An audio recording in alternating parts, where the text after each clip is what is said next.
자, 오늘 법무부가 법무부 알림을 지금 보내왔는데 새날에 네. 새날에만 저도 받았는데요. 아이 재밌게 합시다. 알겠어. 새날에만 새날에만. 그럼 세상에. 어. 오. 어, 역시 우리 새날이. 예. 인간아 다 나갔거든. 정말 있잖아요.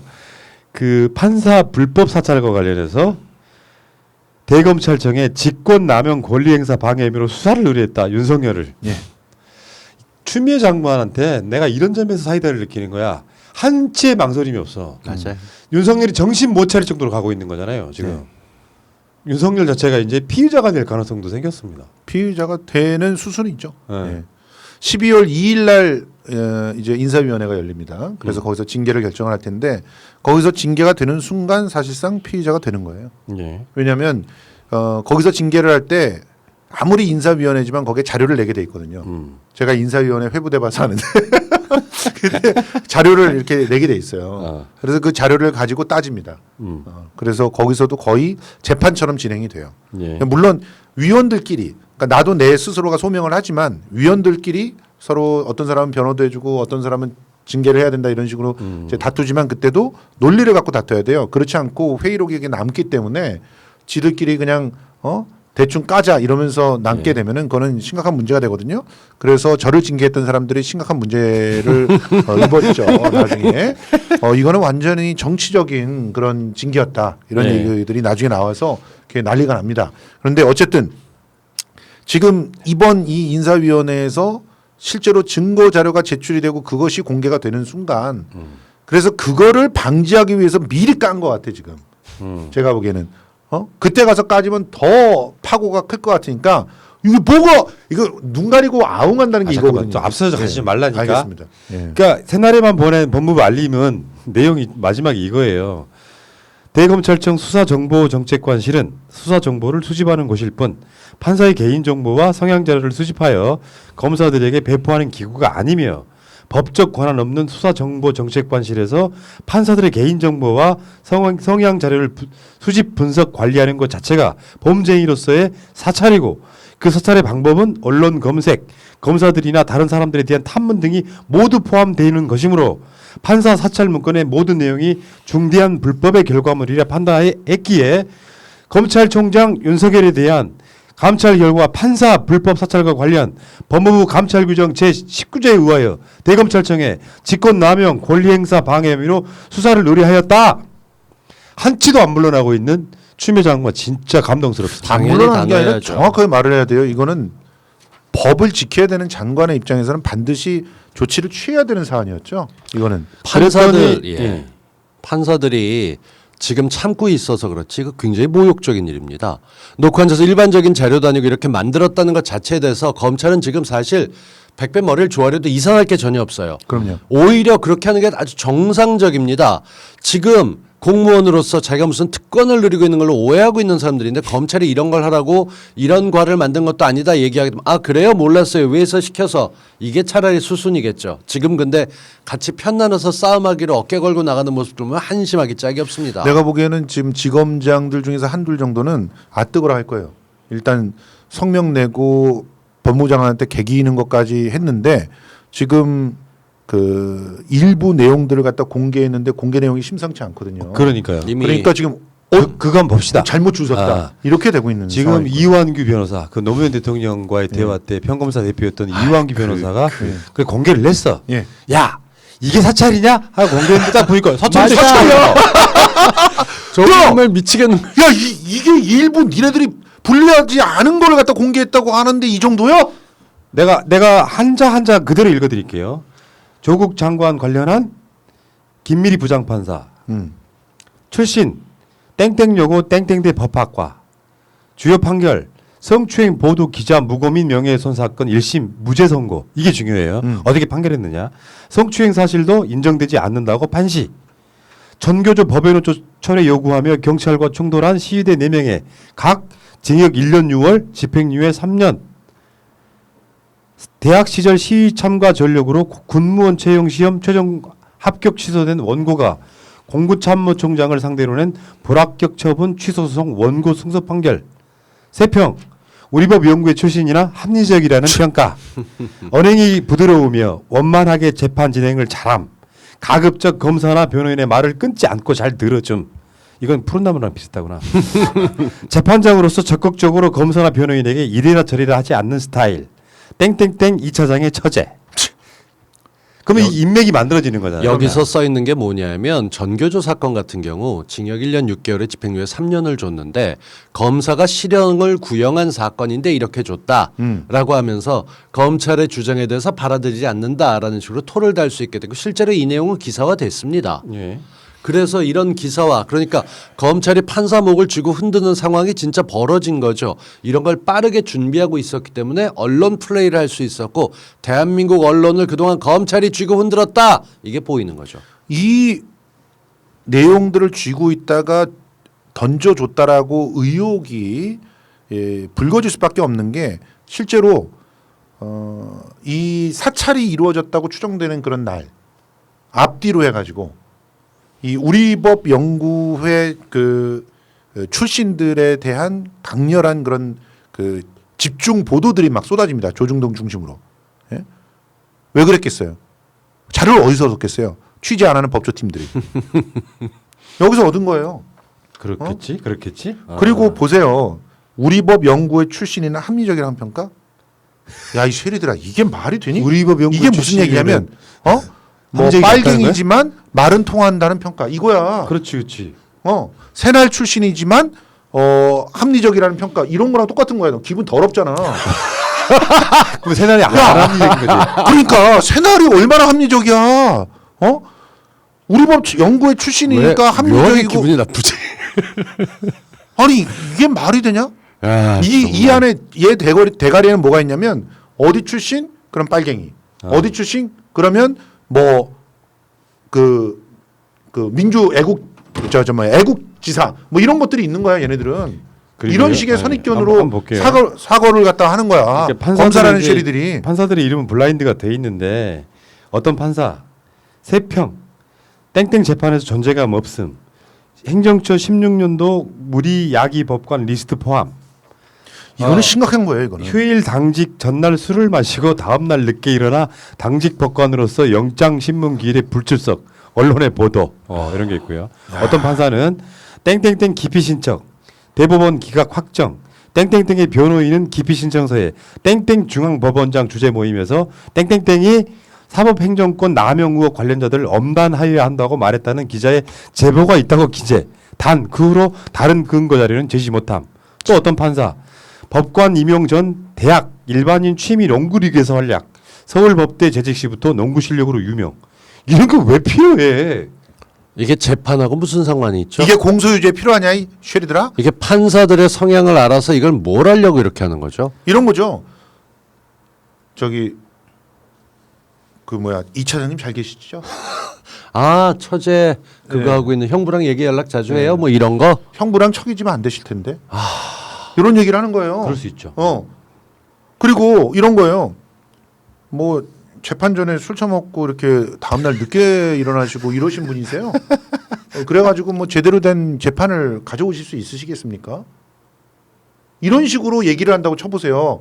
모여가지고 재판장이 이렇게 뒤로 가가지고 검사하고 변호사 불러갖고 얘기한다거나 검사랑 따로 만나거나 이러지 않습니까? 그럴 때 이런 식으로 얘기를 한다고 쳐보세요. 그 회사에 계신 분들이나 일반 일하시는 분들은 상권 분석 같은 거 하는데 이런 거 하면 안 돼요라고 얘기했는데 안 되는 부분을 제가 왜 있는지 읽어드릴게요. 어떤 재판장에 대해서 무슨 고 무슨 대 법학과 하면서 MB 항소심 징역 17년 선고 20년도에 주요 판결이라고 써놓고 MB 항소심 재판 초기에 증인 신문 방식 문제로 공판 검사와 설전 5 보여주기식 진행을 원하여 검사에게 검사석이 아닌 법인 법정 중앙 증인석으로 나와 일어서서 쟁점 PT를 진행하도록 함. 법정 멘트들도 미리 재판 전에 써서 준비한 느낌. 이런 밑줄 쳐 있는 부분들은 전적으로 사견입니다. 이거 쓰는 사람이 자기 견해를 주입해서 집어넣을 수 있고요. 밑에서 이게 각 대학교에서 족보들 관리해서 시험 문제 내거나 어떤 교수는 어떻다 이런 평가가 많아도 이런 걸 대놓고 윤석열 측에서 드러내놓을 수 있다는 것에 대해서 용기에 박수를 보내야 되는 건지 무식하다고 이걸로 니들이 자빠질 텐데를 얘기해야 되는 건지 이런 말하는 자체가 너무나도 부끄럽고요. 이건 여기서요. 법조인이 아니어도 알 수 있는 거예요. 여기서요. 그리고 보세요. 수사정보기획단인가요? 예, 여기에서 지금 그 내용을 갖다 작성을 했잖아요. 예? 옛날에 범정이라고 하는데. 근데 여기 보면은 이제 무리야기 법관 리스트에 포함돼 있다 이러면서 나왔단 말이에요. 술 마시고 다음날 늦게 일어나가지고 당직본가 이거를 그럼 어떻게 얘네들이 확보를 했는가? 그럼 무리야기 법관 리스트는 어디에 있었나? 법원행정처에 있었던 거예요. 법원행정처에서 양승태가 시켜가지고 그치. 그 블랙리스트 법관 만들 때 이 리스트를 만든 거예요. 그게 불법이었잖아. 이걸 검찰들이 그것 때문에 양승태가 지금 이렇게 그러니까. 돼 있는 거 아닙니까? 그런데 그리고 양승태는 자기네 부하들이었어. 부하들 인사하려고 이렇게 했어요라고 계기수나 있었어. 그런데도 양짤 없이 이거는 사찰이라고 얘기를 했단 말이야. 그런데 지금 이 자료를 어떻게 얻은 줄 아세요? 2018년 10월인가 그때 11월 30일 기사가 있어요. 한겨레 신문 기사. 그 기사에 보면은 3차장이었던 한동훈이 법원행정처를 압수수색해서 이 자료를 확보했다고 나와. 한동훈이 양승태를 수사할 때 이 자료를 2018년 11월 30일에 압수수색을 통해서 확보한 자료야. 그 자료는 당연히 양승태 파일 안에 들어가서 잠겨 있어야지. 이게 왜 여기서 나오냐고.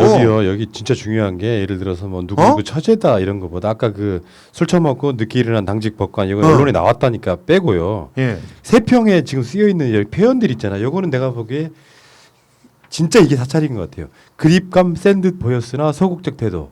검찰이 대응하기 수월하다는 평가. 성향 파악 어려우나 연로해 보이는 느낌. 다소 보여주기식 진행. 법정 멘트들도 미리 신경 써는 준비한 느낌. 언론이나 주변 분위기에 영향 많이 받는다는 평.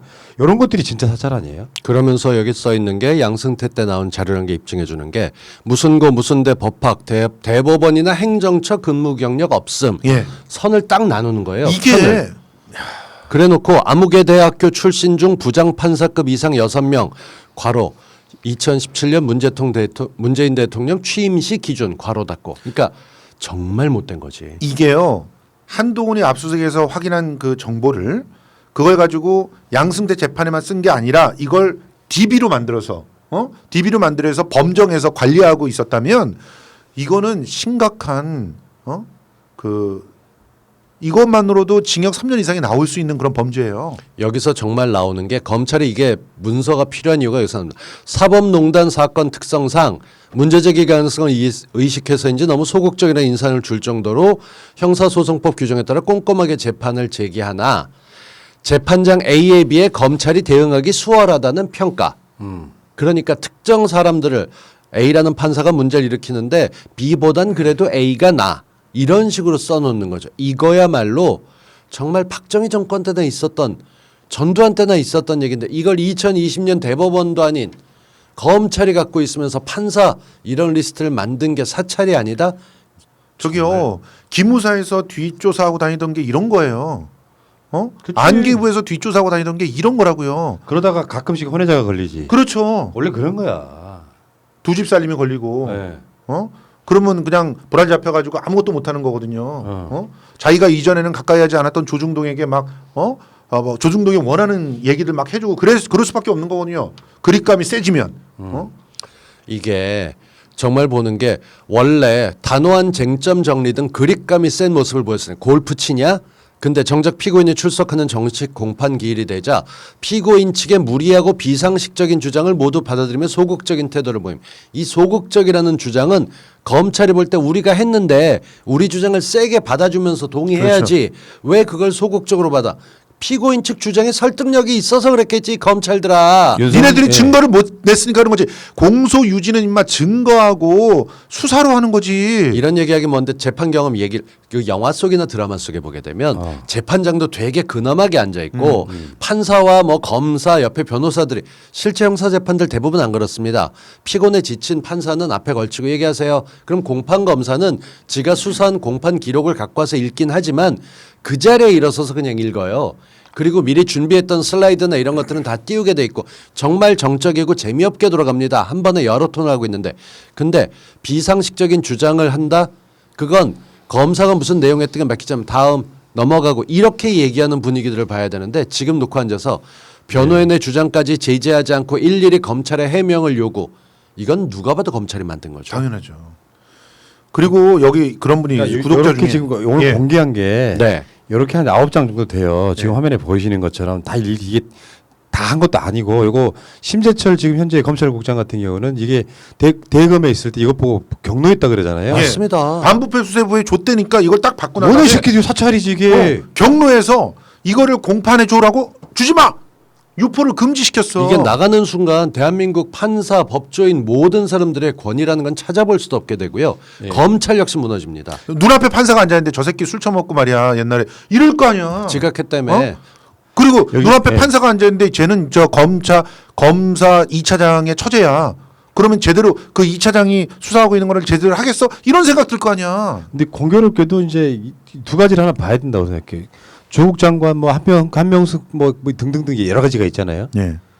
얼마나 자신이 없었으면은 조국 장관 내 재판하는 판사들이 어떤 성향인지 알아야만 되는 거기에 맞게 대응해야 되는. 심지어 그 다음 재판부가 어떤지도 알아야 돼요. 네, 그게 하나고 두 번째는 지금 윤석열의 변호사 이완규가 급하게 이걸 올릴 수밖에 없는 이유가 있었을 거예요. 뭐냐면 이게 사찰이냐 아니냐가 이제 굉장히 중요해졌는데 여론전을 시작하는 거예요. 그렇죠. 왜냐하면 이 건은 우리 같은 사람들이 보기엔 100% 사찰이거든요. 100%죠. 근데 윤석열의 말을 지지하는 사람들은 뭐 이런 거 갖고 그래 이렇게 판이 날릴 거란 말이에요. 그러니까 사찰이 아니라고 얘기하고 싶어서 던졌지만 이거는 우리가 봤을 때는 사찰인 건 뻔히 알아. 그러니까 자기 지지하는 또는 조중동 등에다가는 이거 갖고 뭐 사찰이라고 그래요라고 지금 프레임 만들기를 하고 공개를 있는 했던 건데 그런데 진짜 웃기는 것은 그런 배짱이 어떤 상황 때문에 나오느냐. 이 심진용 같은 이런 기레기 쉐이들 때문에 나오는 거예요. 여기다 대고 이게 아니 기자는 뇌가 없습니까?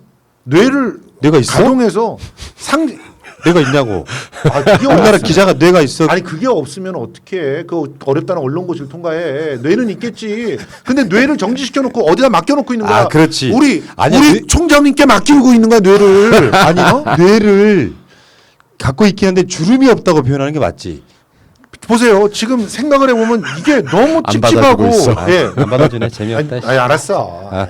아니 그러니까 너무 찝찝하고 너무 이상한데도 그거를 서로가 주장이 맞서는 것처럼 얘기를 하고 있는 이런 한심한 작태가 어디 있어요. 사람이 눈앞에서 돌뿌리에 걸려 넘어졌는데 어떤 사람은 돌뿌리에 걸려 넘어졌다고 하고 어떤 사람은 지 혼자 자빠졌다고 하는 거야. 그걸 받아 적고 있는 거야. 옆에서 분명히 돌뿌리를 보고 있으면서도. 이게 기자야? 그러니까 여기 처음에 이게 터졌을 때는 대검에서 수사 정보다 수사에 관련돼 있는 필요한 정보다라고 이야기했지만 판사들의 사찰 내용 문건을 보니 예. 이거 수사에 필요한 게 사실 아니거든. 당연히. 전혀 아니거든. 전혀. 그러니까 이제 드디어 이완규가 이제 끝까지 몰린 거죠. 이게 사찰이라는 어떤 국민적 여론이 나오면 젖될까봐 부랴부랴 깠는데 맞아요. 사찰이잖아. 예. 그래서 지금 이걸 기자들이 이렇게 받아주지 않았다면 이거 깔 수가 없어요. 숨겨야지. 미친 듯이 숨겨야 되는 거였어. 근데 이런 기자들을 믿고 여론전을 해서 어떻게든 법원을 더 압박해가지고 가처분 신청이라도 따내려고 했던 건데 판사들이 열받았거든 지금. 그래서 판사들이 전격적으로 압수수색 영장을 통과시켜 준 거예요. 대법원의 입장 표명이 있을 겁니다. 지금까지는 제대로 징계위원회가 열리지 않았기 때문인데요. 다음 주 수요일 징계위원회가 열리고 나게 되면 대법원장도 입장 표명을 할 수밖에 예. 없습니다. 이걸 가만히 있으면 진짜 호구 중에 호구가 돼버리는데 점잖게 사실로 확인된 바 징계가 됐던 바 여기에 그치지 않고 엄중하게 검찰에 뭘 한다 이런 얘기가 나오고 책임자 책임 처벌 받아야 된다라고 나오겠죠. 예. 자 어쨌건 사찰 맞고요. 사찰이 아님을 증빙하려다가 사찰인 게 들통나는 참 모자란 것들이 있다는 생각이 들고요. 자, 그 이야기는 여기까지 하시죠.